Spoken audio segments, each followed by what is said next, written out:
Харьковто облустук ички иштер башкармалыгынын имараты өрттөнүп жатат. Болжол менен ага снаряд тийген.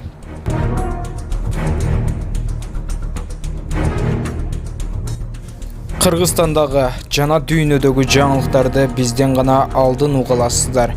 Анда эмесе видеонун ылдыйындагы колду басып, подписаться деген кнопканы басып, жандагы коңгурочону да басып коюңуздар. Биринчилерден болуп кабардар болуп туруңуздар. Украинадагы согуш башталгандан бери Орусия 5840 аскерин жоготту. Бул тууралуу Украинанын куралдуу күчтөрүнүн башкы штабы билдирди.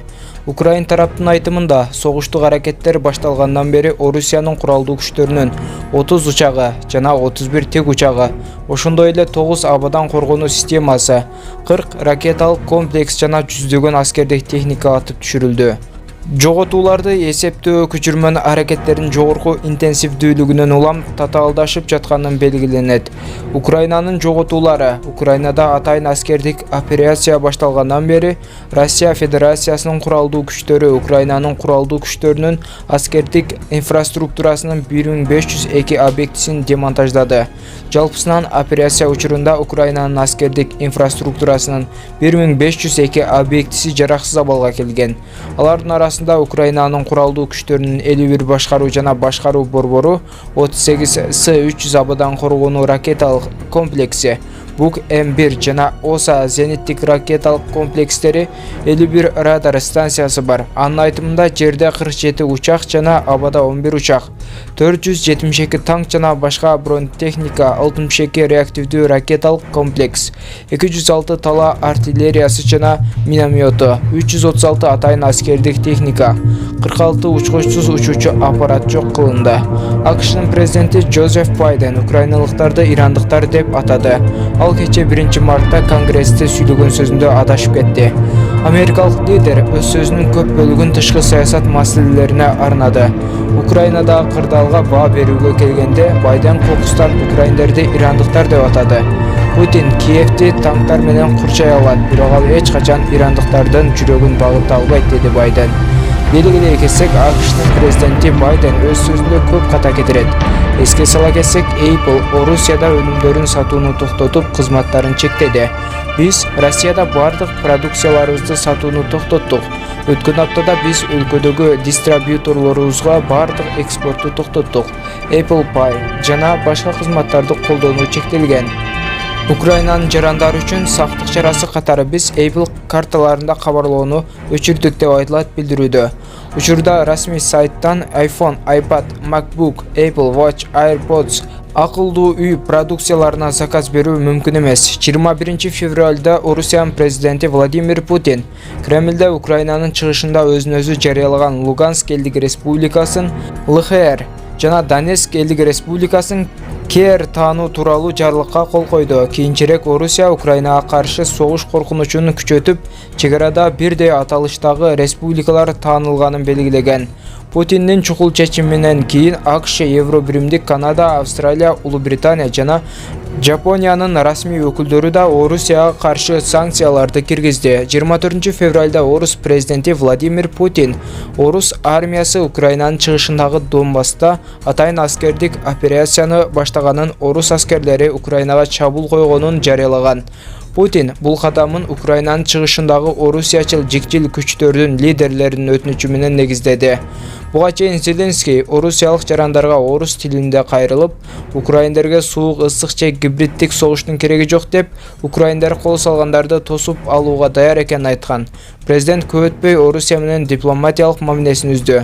Зеленский өлкөдө аскердик абал жарыялады. 25 февралда Зеленский Украинада жалпы аскердик мобилизация жарыялады. Аскерге чакыруу өлкөнүн бир катар облустарында жана шаарларында өтөт. Орус аскерлери Украинага түндүк чыгыш жана түштүк тараптан дагы эле чабуул жасап, бир катар аймактарды басып алууга жетишти. Бирок бул согуш Орусияны дүйнөдө жалгыз калтырды.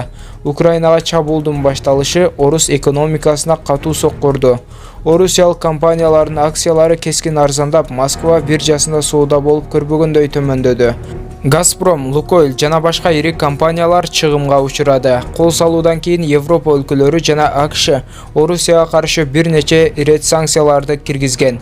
Орусиянын ВТБ Россия банкы, Открытие, Новикомбанк, Промсвязьбанк, Совкомбанк жана Веб Россия Федерациясынын SWIFT эл аралык банктар аралык системасынан ажыратылды. АКШ менен евро биримдик Орусиянын алтын валюта резервине бөгөт коюшту. Европа өлкөлөрү АКШ жана Канада Орусия үчүн аба мейкиндигин жапты. Санкцияларга бейтарап мамлекет Швейцария да кошулду. Согуштун фонунда Украинанын евро биримдикке кошулуу процесси тездеди. Европа биримдиги Орусиянын Украинага кол салуусуна жардам берген үчүн Беларуска да санкция киргизүүнү жактырды. Кезектешип төрагалык кылуу тартиби менен учурда уюмду жетиктеп жаткан Франция 2 мартта тараткан билдирүүдө санкция Украинага чабуул жасоодо роль ойноп жаткан аткаминерлерге тиешелүү экени айтылат. Чектөөлөр мындан сырткары экономиканын айрым секторлоруна айрыкча жыгач болот жана калий сатуу тармагына тиешелүү болот.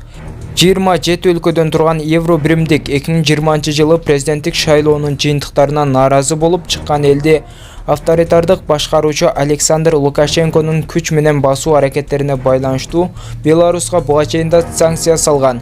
Оппозиция ал шайлоодо талапкер Светлана Тихановская утуп чыкканын, Лукашенко өз бийлигин 6-мөөнөткө мыйзамсыз узартып алганын билдирген.